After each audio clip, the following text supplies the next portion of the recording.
very special guest, Sister Saadia Khan, who is a certified educator. I do apologize for having to look into my camera because that resume is so massive. So please do excuse me while I make sure that I don't make any errors. So she is, mashallah, a curriculum developer, a writer, a certified professional life coach, specializing in helping Muslim women living their strongest, most authentic, productive lives. She has a master's, mashallah, in education, a master's in history and political science, with a minor in psychology, and she has spent many years studying traditional Islam. She has also taught in many schools, or at least high schools, I should say, for years, and she has taught both privately and Islamic schools in the GTA. She has taken a faith based holistic approach, which emphasizes building spiritual strength. Her work touches on all aspects of wellness, and this does not by any means limit itself to finding a sense of personal fulfillment, healing through nutrition and exercise, strategies for stress reduction. And she is also interested in helping women build a beautiful family culture and draws upon her own extensive experience managing a busy household with of 8, mashallah, with children ranging from the age of 2 through 17. She also does a lot of reading. Just prior to us coming on the show, we were exchanging some books that we have both shared and liked, and I shared some of the books that I'm reading right now. She also has interest in the outdoors. She has outdoor adventure sports like everything you can think of is what I have here. So I can think of kite flying. I'm assuming she does that too, but I'll ask her in a minute. She dabbles in poetry and she practices yoga. So I was going to ask her, does she cook korma or not? But we'll go to that in a minute, inshallah. So first of all, let me welcome you, Sister Saadia. Thank you so much for coming. We really value your coming and giving us some insight. The topic of today's show, of course, is parenting, in particular with the summer ending and the school time approaching. I think it's nice to dabble into some of these things to see how parents stand. First of all, if you would like to add to anything what I said, just to help us understand what brought you into this, because it doesn't say what got you interested in all of what you do. So I'd like to just maybe take a couple of minutes to let you, our audience, know what brought you to where you are. Yeah, absolutely. So I guess I was a teacher for many, many years. And when you're a teacher and a passionate teacher that wants to improve the culture and life of the school and is really invested in, the growth of the children at that school, you sit and you meet parents. And when I met parents, I saw some patterns. And I saw that if a student was struggling, it was because of deeper struggles often that were going on in the home. And in particular, I became interested in how the strength and centeredness of the mother of the family affects the strength and centeredness of her children. So what I saw is wholly predictable, that when a woman was very peaceful, calm, living an authentic life that she felt happy with, was living joyfully, that significantly and positively impacted her children and their well-being. And then those kids could focus at school and do all the things that they were working in line with their potential. And when a mother was very frazzled or frustrated or depleted or on the verge of tears or having some kind of significant problem in her life, that deeply impacted the emotional, psychological, and even academic well-being of her children. So I became so interested in this, and then I ran a support group for a while out of my home. And once I got a chance to talk with women even more intimately, I ran a halakha for a number of years as well in Waterloo. I understood that we need to do something for Muslim women. And we need to also help Muslim women understand what Islam teaches about strong living. It's not a religion of endless suffering. It's not a religion of just being patient with whatever your circumstances. It's a religion of personal responsibility and empowerment and dignity and honor for everyone, male and female. So I really wanted to take that message to the women, and that's why I started the coaching business. And it's been not even 2 years, and it's really taken off, alhamdulillah. I'm so grateful. So then I assume that you are very strongly invested in the idea that good relationship between children and parents, without question, helps the psychology of both individuals Yeah. and creates that blueprint that allows a person to really manifest all that God has given them. Yes. And really just pursuing at this further on this, Mm-hmm. the interest in Islamic education Mm-hmm. is very, very much in the limelight right now, or at Yes. least with the modern emphasis on secular education Mm-hmm. that seems to so much focus on what happens outside the house Mm-hmm. as opposed to what happens inside the house. And Yes. I've believed at Happy Strong Family and the organization that we represent that it is really the home that allows that foundation of a strong life to take place. Absolutely. Because if there are, as you said quite rightly, parenting practices that are sabotaging the Mm-hmm. stronger personality emergence that a child needs, Yeah. a child needs that emotional strength Mm-hmm. derived from what he sees in the house. Yeah. What are your thoughts on parenting that has kind of gone astray? What do you think has been the significant factors that have contributed to parenting in general, not just Yeah. parenting in Muslim homes, but parenting in general? So, if you could give our audience perhaps the Mm-hmm. benefit of your rich experience, Mm-hmm. what do you believe are some of the things that have gone wrong in parenting in 2023 and before? Just in general in Western society. I mean, no place is perfect, and there's a lot of things the West gets right. So I don't want this to become like a conversation about all the things wrong with the West, which I'm always worried that we tend to do as Muslims, right? But I will say that some of the things that are troubling is we've stopped really thinking intentionally about parenting. We've stopped thinking about building a family culture. Our family is just the people we happen to live with. We might not necessarily be close or engaged with their inner worlds. And that's very dramatically different from how parenting was done for most of human history. So now we're very happy to hand our children off to other people to raise. Some of us do it consciously, some of us do it subconsciously, but it seems to be the general trend. Yeah. And then when we see behavior that is misaligned, we are then scrambling sort of reactively, and oh my goodness, this is not the way I want my child to be. What can I do about this now? Rather than taking a proactive approach from day one of what kind of child do I want to design, firstly through my dua, but also what kind of child do I want to design through my deliberate intentional effort? What kind of home culture do I want? So to focus on the societal trends as a whole, though, I think children these days don't have a good sense of boundaries, right? We talked about that. I think that parents themselves have stopped seeing their role in being role models for children. So it's become very much around do as I say, not as I do. But So let me push you on yeah, that one. sure. What has made that change in emphasis Mhm. where economic well-being became more important than psychological well-being?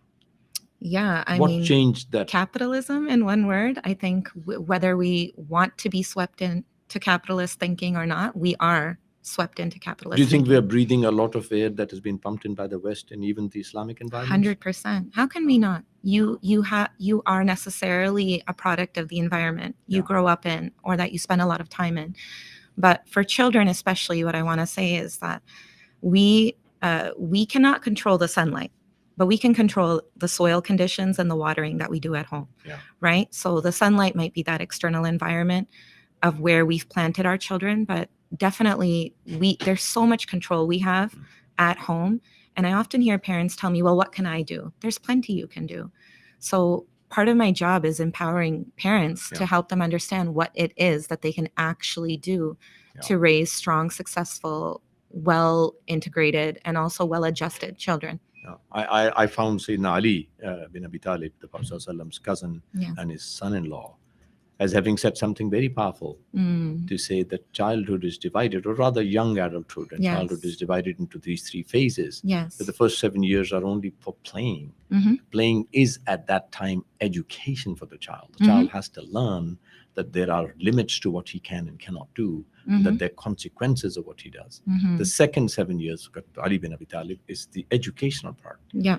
And the third 7 years, which means now after the child is 14, Sayyidina Ali radiallahu anhu, he said, now the child is an adult. Yep. That's actually exactly the blueprint I use at my Right. parenting webinars. So that's the entire outline right there. You just summed it up. And I think parents may want to be perhaps not re-educated. I don't like to use words that sound like there is some demeaning of what they're doing.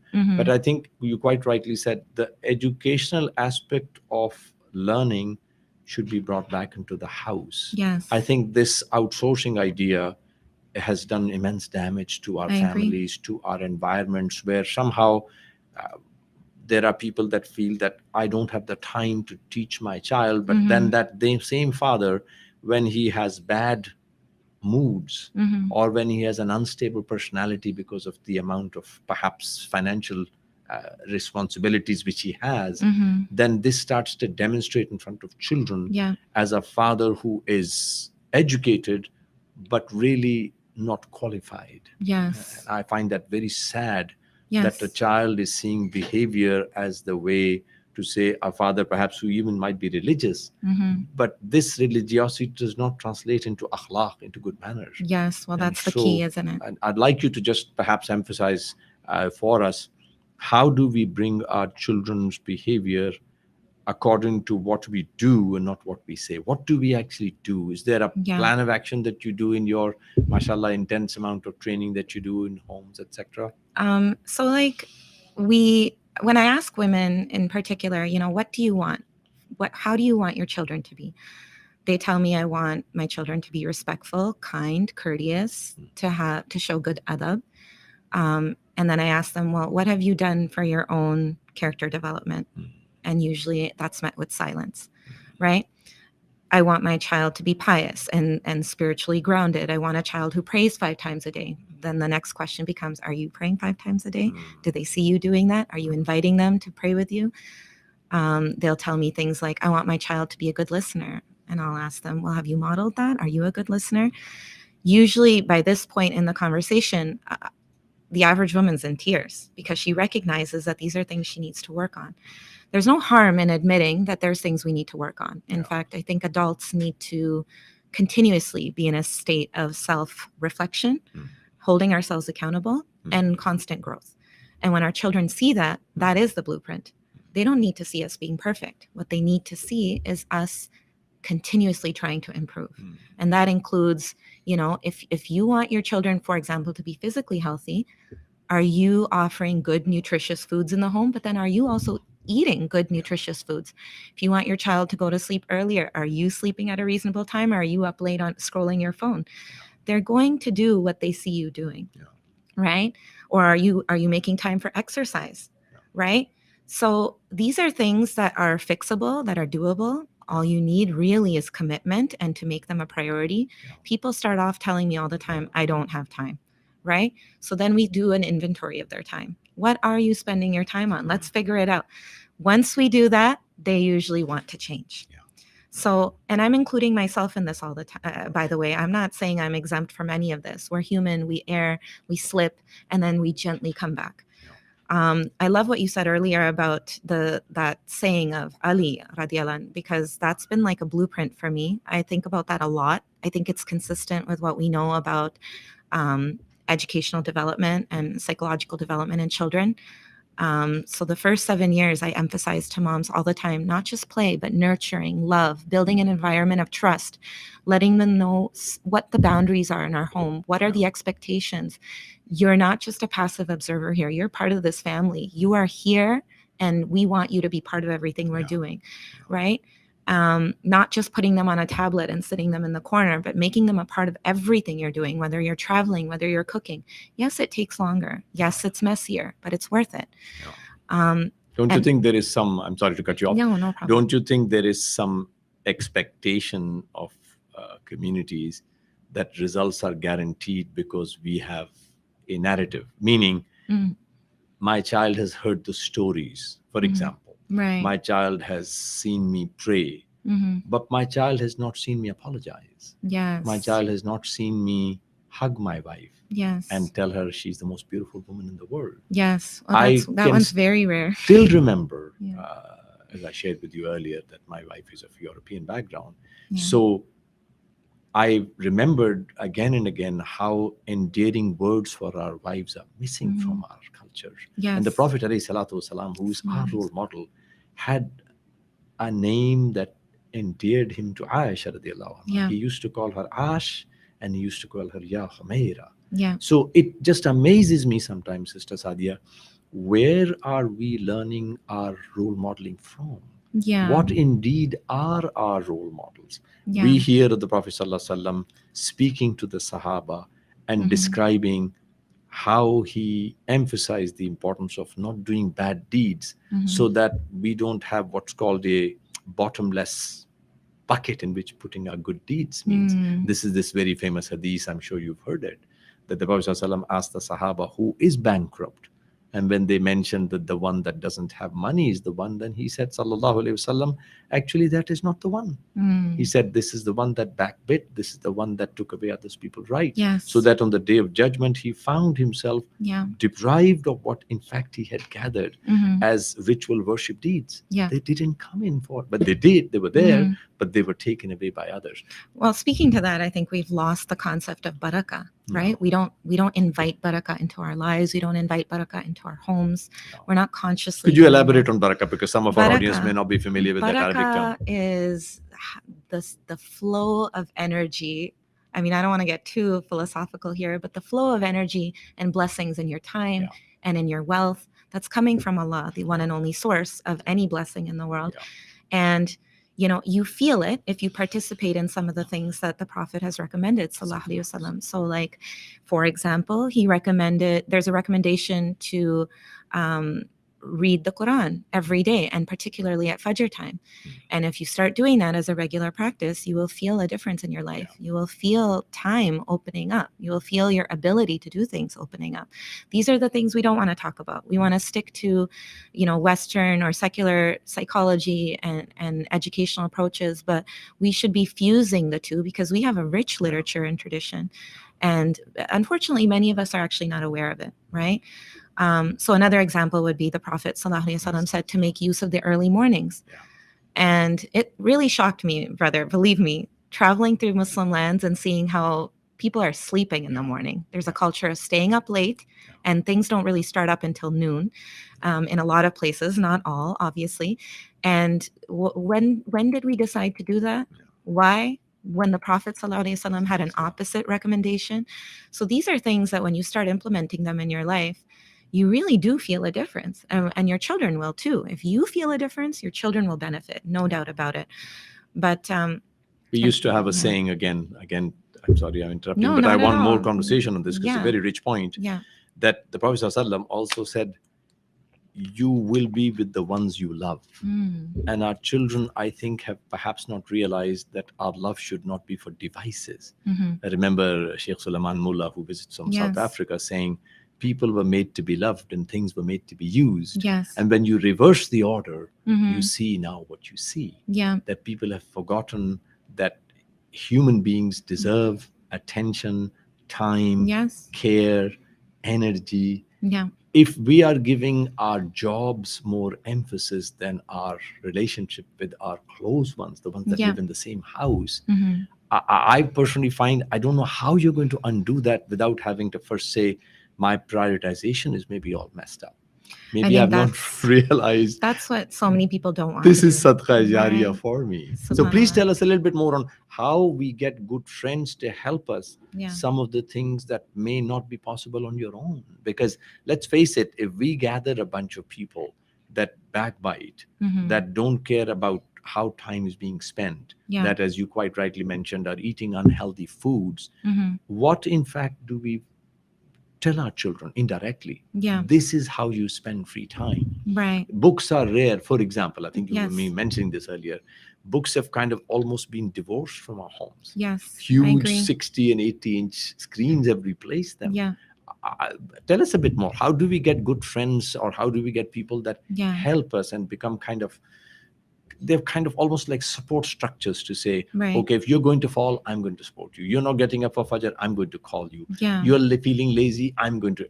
How do we do that? I mean, historically, I think we lived in villages, and there's a lot of benefits to the village. Some of us, we balk at the idea of that now because we think, I like being autonomous and I like people not being in my business. But there's valuable things about being part of a closely knit community. And I think children benefit immensely, because right now what the situation is, there's a lot of pressure on two people, sometimes one, Yeah. and they also have to make ends meet in an economy that's just getting worse and worse, right? So there's less and less time available. Although I will say, when I do the inventory of time, parents always have more time than they realize, right? That there's never a parent that is absolutely using their time optimally. So the drawback now is it's very hard to have a village around you, but the benefit, what's empowering here, is we can curate the village we want. So I think we do have to be intentional about our friendships the way that we want our children to be intentional about theirs, and we can model that for them. Yeah. There's some relationships you can't avoid. Yeah. And I would also like to emphasize, like, the whole culture of cutting people off, that person's toxic. I don't want to encourage Yeah. that. I want to say, how can I best show up in this less than optimal situation? And I want to model that for my children. And when my children see that I'm keeping my adab, I'm keeping my manners, Yeah. and I'm emphasizing akhlaq, even if the other person isn't, that's very powerful for them to witness. I think that's very strong what you just said. Yeah. The management of conflict, I think, is a technique that's almost lost from a lot of homes. And I think that contributes to unhappiness, not just in that home, but for future homes too. And it's so important. I've seen again and again Yeah. how anger management, conflict resolution, and simple techniques that would have perhaps literally like taken the air out of the balloon at the beginning Yeah. were not understood, and Yeah. were still the parents demonstrated some very bad modeling for their children without realizing that yelling, throwing things, Yeah. or using words without really understanding there is a deep impact on a young mind. Yes. That can go a very long way to perhaps putting. I still remember somebody, a young man, he said, one of the reasons I was put off Islam was because my father was a musalli, he was a regular masjid goer, Many people. but he used many disrespectful names for the mother Yes. that I have, the only mother I have. He was crying. And I have Yes. not forgotten how much it impacted me. Many people have actually told me they were turned off Islam because of witnessing abuse in their homes. Yeah. Many people have left Islam because of this. SubhanAllah. Because when they have asked their mother about why you put up with this, and sometimes, by the way, the man is the one that's the victim of abuse, emotional or otherwise. Two-sided, yeah. They ask this question, and they're told, well, this is what Islam wants, some version of this is what I'm supposed to do as a Muslim. And then now the child is growing up associating Islam with this deplorable treatment, and they're wondering, what does this religion have to offer me? And that leads down a particular road. And of course, shaitan is always ready to mislead people.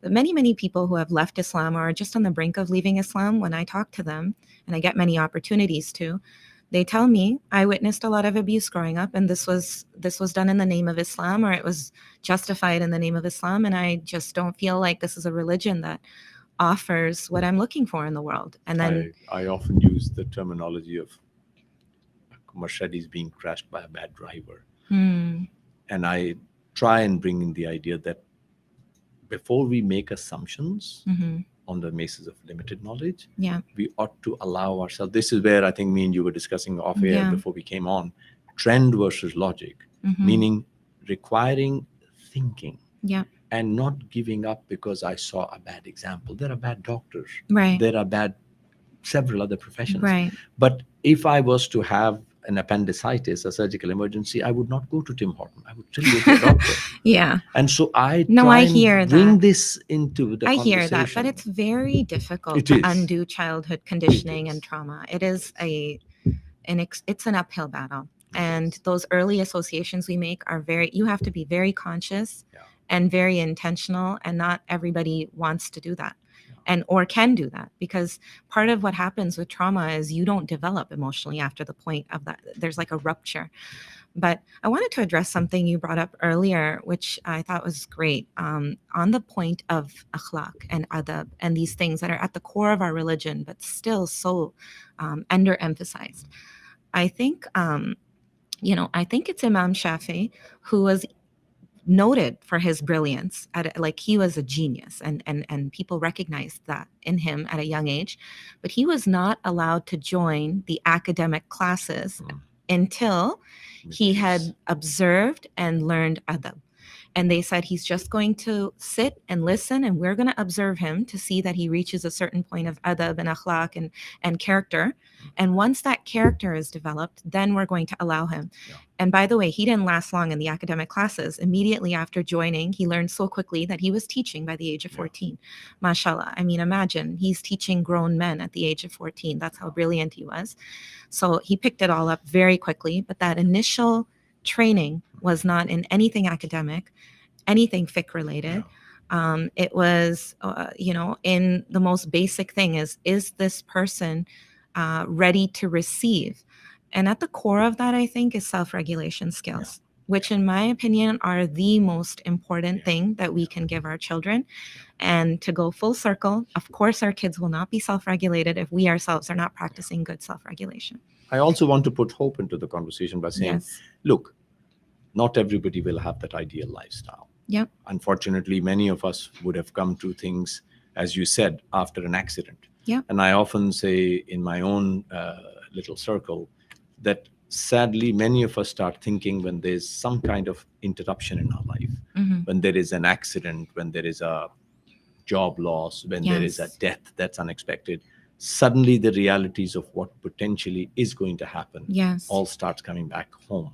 So I think I personally can't emphasize enough for what little information, little influence I have, to say don't give up on constantly improving. Something you said right at the beginning, personal development should not be something that waits till something goes wrong. I agree. Accept the idea that being a husband will require hard work. Yes. Accept that being a good mother will not happen by chance. Do you think we've lost that?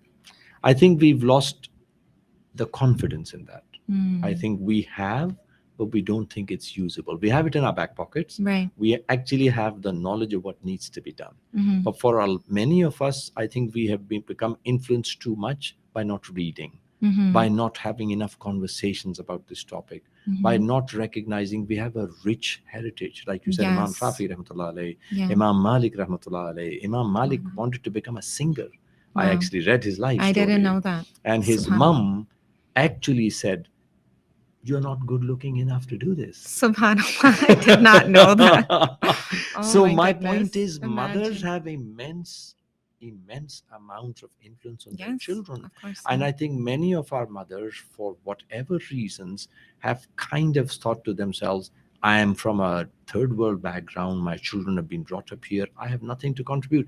Whatever conversations we have, I constantly tell sister, the best Imams, Imam Bukhari rahmatullah alayhi, Imam Malik rahmatullah alayhi, Imam Abu Hanifa rahmatullah alayhi, were brought up by single moms. Yes, I've actually Maryam made a video alayhi about that. salam was Subhanallah, a brother. We're single so in mom. sync. I just made that video less than a month ago. So, Yeah. but the point is there, Yes. isn't it? We have to have more understanding of who we are. Yes. We have to, I think, be smiling a bit more than we do. Yeah. We have to realize life is not perfect. It's not going to be perfect. We Yeah. are going to have the challenges like that we do. You were saying something earlier, it's difficult. The Prophet ﷺ, he said, the hardness and difficulty of a task decides how much jaza you get for it. The I like higher you that. jump, the more prize he's going to get. I I mean, love that. I don't think these things should be taken as a challenge. I still remember, I've forgotten who said this. He said there is difficulty in opportunity, but for others, there's opportunity in difficulty. I like It's that the a lot. mindset. I like that It's a lot. how you look at it. I do try to tell my kids that all the time. There's no easy button. Stop expecting life to operate in easy mode. It's not going to happen. No. Anything worth it is on the other side of hard work and dua and having strong intentions. So like right now, I have 4 teenage boys, right? MashaAllah. And they really want to be fit and physically strong, and they want to excel at their chosen sport.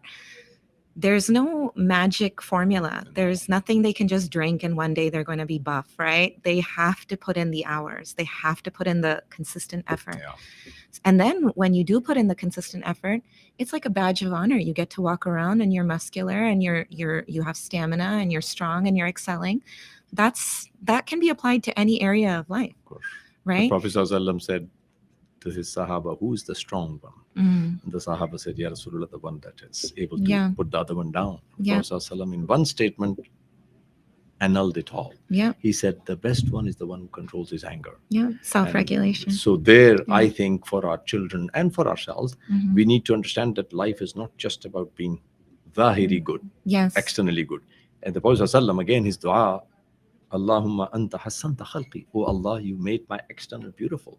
Mm. Wa anta hassan khuluqi. Ya Allah, Mm. now make my internal beautiful. Yeah.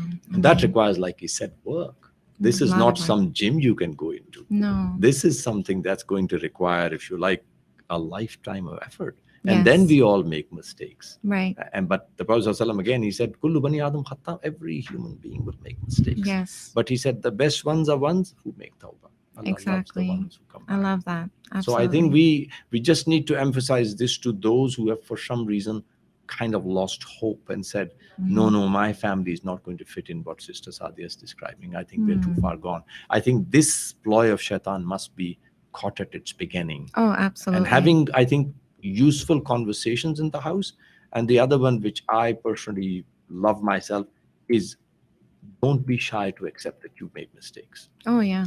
Why aren't we apologizing to our kids when we do And yeah, something wrong? because What's the situation when you there? mentioned something about how Mhm. little children can be disrespected Oh, or 100%. can be made to feel small, I the see it all the hadith time. actually says Yeah. the best of us, the mu'min, is the one from whose hands and whose tongue another mu'min is not hurt. Yeah. I don't consider children to be anything but mu'mins. Right. How will And I in some ways, justify? they're better than us. I always remind my clients, like, they're closer to fitra. They just came Absolutely. from Jannah. Yeah, You've yeah. been here longer. You're more defiled. When you look at it that way, it changes things, right? Because it's like we're trying to preserve their innocence and protect who they are and the pureness and the goodness with which they were sent. We're not here to try to, force something out of them. We're here to just sort of shape and mold and observe and witness the beauty of their unfolding. Yeah. So when we look at it that way, I really think I love what you just said, because it's made me realize a lot of parents aren't respecting or looking at their children as human beings, right? We're viewing our children as sort of extensions of us. Yeah. And so you see it all the time, right? Like I would treat you so respectfully, or a colleague at work so respectfully, or my friends so respectfully. But when my child is speaking to me, I might cut them off. I might put them down. I might invalidate what they just said. Why? When that person deserves the best treatment out of me, why would I do that? Yeah. Right? And the other thing is just, do we listen? Because you know how many mothers call me, my teenager isn't listening, isn't talking to me. I keep telling her, I want to be close, I want to be friends, I'm available, I won't judge you. But the thing is, by the time they're teenagers, they've gotten the message maybe hundreds, maybe thousands of times from you when they were younger that you are not available to listen. Yeah. So, or that you're not interested, right? Because what they say when they're 2 years old, 4 years old, 10 years old is just as important as what they have to say when they're 15. But somehow for us, it's like over 13 conversations matter, under 13 conversations are ignorable. Yeah. And that's unfortunate. Yeah. So what I always encourage parents with younger children to do is listen closely. And it's the prophetic wisdom as well, sallallahu alaihi wasallam. He used to stop and listen to children fully. Imagine the busiest man on earth had time to do that. He would turn to them, he would kneel down. The sunnah is to make eye contact. He would get down to their level and turn his body. I mean, what a beautiful example for us, really, subhanAllah. The mentioning of the children, I remember that the Prophet ﷺ's youngest daughter, Fatima, radiallahu anha, when the Prophet ﷺ saw her coming into his gathering, he would get up from his seat. Imagine. He would kiss her and let her sit where he was sitting. Yes. I can only imagine the immense boost this little girl's self-esteem must have received when she got treated like this. Yes. And no wonder that she came and rescued her dad when some non-Muslims had poured this huge camel's entrails onto the back of his neck, and he was lying unable to get up. And you hear that this little girl came, and Allah alone knows where she found the strength to do what she did. And the courage. But so I think this encouragement of a child at the level where they are literally identifying their position in the world, I think as an opportunity many parents do not take advantage of. No. And as you were saying earlier, the electronic babysitters This distractors, which sadly have many bad messages coming to our children, Yes. seem to be handed over as replacement for what could have been really moments of parenting joy. Yeah. I can only imagine what a child will remember when he grows older, when he Mhm. realizes my mom didn't care for what I had to say. Yeah. Uh, And I don't want to discourage. I know a lot of women have to work, and they're probably listening to all of this and thinking, well, this sounds great for one of those homeschooling type mothers. But what about me? I get home from work at 6 o'clock. I have to make dinner. I have to do this. I have yeah, to do that. yeah, But what I try to emphasize is it's quality over quantity. Not yeah, everybody has the same circumstances. yeah, And perhaps the homeschooling mother takes her children for granted and does all of these little pitfalls we're yeah, talking about, right? yeah. She doesn't take their presence for uh, as seriously as she should. But this is really something that anyone can do. Like one tip that I like to give is 9 minutes of the day, make them count. So 3 minutes when your child gets up in the morning or you're waking them up, the 3 minutes after they return home from school, if you're sending them to school, and the 3 minutes right before bed. You really connect in those 9 minutes. And when I say connect, I don't necessarily mean conversation. I mean, one of the things we can do that's very effective is play with our children. And we've stopped doing that. Or, some of the people in my circle have stopped doing that, certainly. And that's very powerful, just to sit down and, oh, what you doing? Okay, let me join you. 3 minutes. Anyone can do 3 minutes, right? A lot of touch, cuddling, talk, listening. Children will respond to that within days. You'll see a difference within days. I remember this Yeah. sister who described her daughter reminding her, Mom, we didn't plant trees in Jannah today. Oh, And that's so beautiful. this person who was observing it started to wonder, what are we talking about? Mhm. So the child was referring to the fact that they hadn't said the adhkar together, which they used to, subhanallah, subhanallah, subhanallah. So like you said, What a great little routine. moments count. And Yes. the child remembers. Yes. Because I think this is the best part of it. Children forgive their parents a lot. I think we assume that they will treat us like everybody. They don't. Mhm. They give their parents a lot of leverage. Yes. They allow a lot of chances. A Mhm. stranger, they probably will not 100%. necessarily allow to Yes. come back in their lives if there was some Yes. disappointment or bad behavior. But I think when it comes to the parents, I think it's like so many opportunities that 100%. almost deliberate loss of these opportunities. Like I said, I personally think when you say sorry to somebody, you teach your child something very powerful. I agree. When you lie on the phone, you also teach a lesson in deception Yes. without realizing it. Now, Yes. this has undone a lot of things that the child might have learned in the maktab. I can tell you, Sister Saadia, that in the maktab where I have a little bit of a presence, when we went on about Fajr Salah and how the dads should get up and try and come to the masjid, one young man said to me, I have never seen my father rise up for Fajr. So it is news to me that Fajr is mandatory upon us. Yep. It's news and this is like a young adult. SubhanAllah, I, as you know, I've worked in Islamic schools and I've talked to children who say, my parents don't pray. Yeah. So what can we teach at school when it's not integrated in the home, right? And the home is the first school, right? And it's almost cliche to say, but it's cliche because it's true, right? So we have to be very intentional. We have to be very deliberate in what we're doing, and we have to actually have a roadmap for what success looks like, not just academic success, but holistic, the holistic development of our children. That includes academic, that includes spiritual, that includes physical, that includes emotional. It also includes like understanding who they are, because they're not all the same. It's not like one parenting formula will work like necessarily with all of your children. You have to adjust as necessary. Allah sends them with their own unique physical traits, but He also sends them with their own unique emotional and psychological traits, their own unique talents, their own unique inclinations. How much do we know about our children? How many of us can say we know our children's love languages, for instance, right? They all have one. One child may feel very loved through touch. Another one doesn't necessarily need as much touch, but wants words of affirmation. Do we know this about our children? If we don't, then this is real work that needs to be done to improve our families.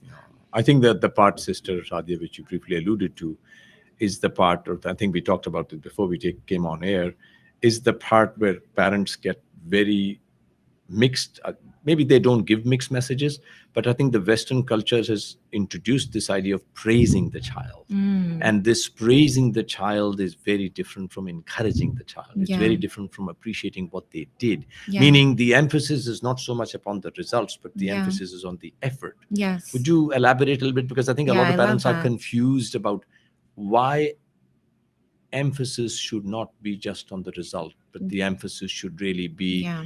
the appreciation of the effort that the child may have made. Because let's face it, as you just said, not everybody will necessarily memorize Yeah. Juz Amma 30th part of the Yeah. Quran in as rapid a fashion. Right. Not Right. everybody will be able to get up for Fajr. Not everybody will be able to do some of the things that you would love them to.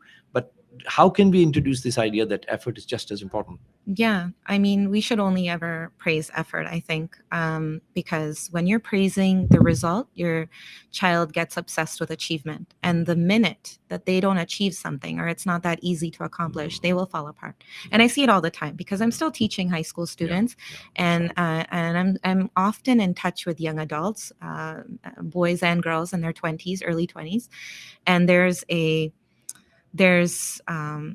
an avoidance now that I see growing, an avoidance of anything that feels difficult.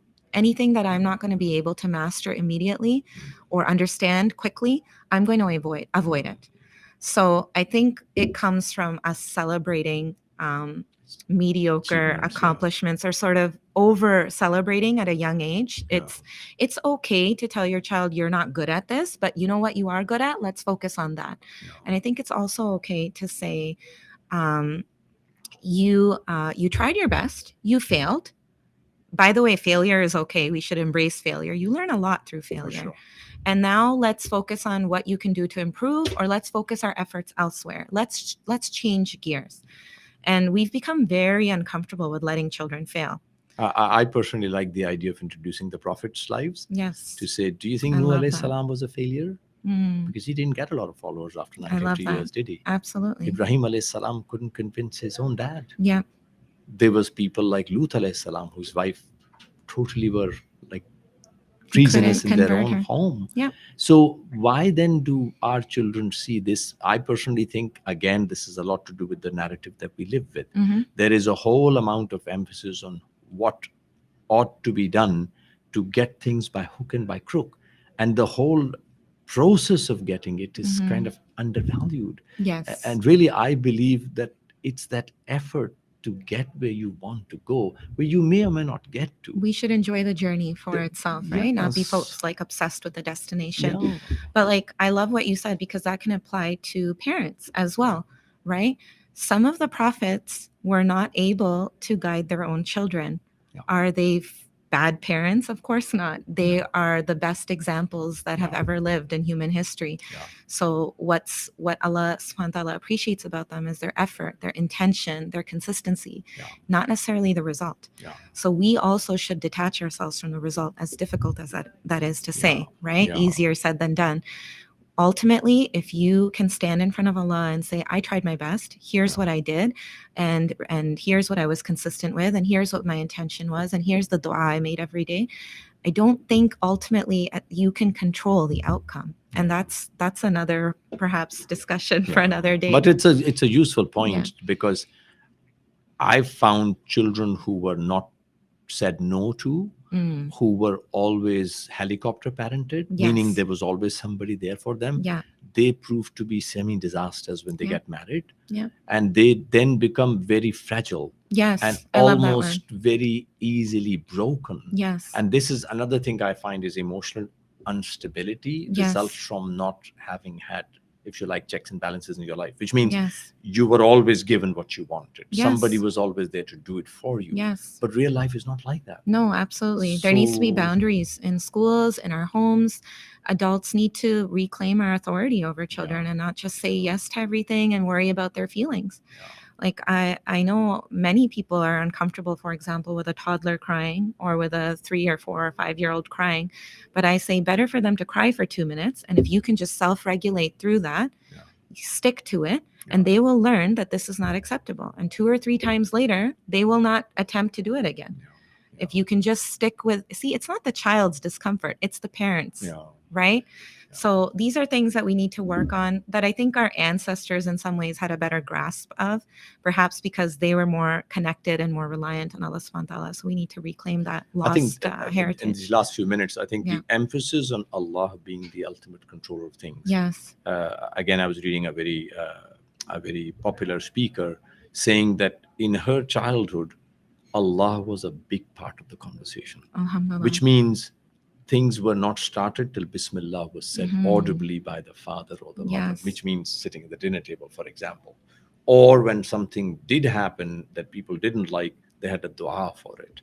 They I love emphasized that. on du'as, du'as, du'as, not just Yes. dua at the time of difficulty, but they Day were to day. told there is a dua that you do when you go into the washroom. Yes. There's a dua when you finish eating. There is a Yes. dua when there is rain. There is a dua when you sit in the car. Yeah. It just became a dua infested life. Yes. If you have so much emphasis upon God, Mhm. constant emphasis upon God, you will realize directly or indirectly that things happen for a reason. Yes. Allah Ta'ala says, Inna Allah la yughayyiru ma biqawmi anfusikum. Never will Allah change the state of you until you are willing to change the state of yourself. Which means Absolutely. don't expect miracles Mhm. if you're not expecting that this is a hard life. Yeah. This is not a walk in the park. It's not Jannah. I think, yeah. our Imam, mashallah, may Allah have mercy upon him, one of the Imams who's passed away, he used to say, Allah created three kinds of worlds. A world that is perfect, but there is nothing but fun. Mm. And then created another world that has nothing but pain. Mm. But then he created this world in which there is both. There's a mix. So he said, just because somebody is not having a good, if you like, period in their life, does not mean to say Allah is unhappy with them. Of course. And just because things are going well, things went well for Firaun for a long time. Yeah. It does That's not imply excellent that point. Allah is Yeah. happy with them. Yeah. So he said, make sure you look at the criteria by which you define happiness. Yeah. If you've taken, again, this is not a conversation for today, but if you've mixed pleasure with happiness, Mhm. you don't recognize something that is really sensory Mhm. and something that is really remembered as happiness. Yes. And I remember him saying, if you don't remember your childhood with happiness, your children will not see you as somebody that can recall both good and not good. Mm. We all made mistakes, didn't we? Yeah. I used to do all kind of funny things, which I'm not going to narrate here. Yeah. But, making an effort to hide was only because we didn't want our parents to be hurt or to Mhm. be upset. Yeah. But the reality of it is, it taught me a lot of lessons Mhm. to say, look, childhood is full of opportunities to learn. Mhm. Don't deprive your children by putting them in front of these electronic tablets I agree. and letting them take lessons from people that are fictional, Yeah. people that don't even believe what they're promoting. Oh, 100%. And so I think we have to be a little bit more deliberate, like you said right at the beginning. And I think we have to be a little bit more confident and more comfortable taking the reins of what is maybe a difficult horse cart.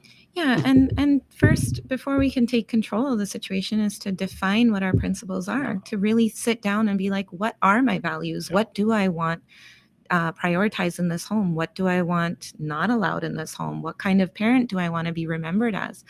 That's honestly, a lot of us just fall into parenting. And That's a conversation we never have with do ourselves. you have something like this through your Yes. through your perhaps in Yeah. these last few minutes you Yeah. can tell our audience a little bit about what programs you offer through your organization? Yeah. So I do one-to-one coaching and I do group coaching as well. Okay. And one of the activities I do in both, because parenting is the top reason women call me. So one of the activities I do often with my clients around parenting is I ask them to write a obituary about themselves if they died tomorrow, what their children would say at the funeral about them. And then I ask them to write an obituary of what they would want their children to say about them. And then we start examining the gap. And this is a very emotional exercise for a lot of women because they immediately recognize that the things that they would want their child to say about them, their child wouldn't necessarily say. And that's up to us to take account, myself included, continuously take account of what we're doing. It's not enough to love our children, but to ask ourselves, do they feel our love? It's not enough to want well for our children, but what are we doing to sort of produce the kind of results we're interested in, right? How hands-on are we with the limited time, energy, and capacity Allah subhanahu wa ta'ala has given us? Inshallah.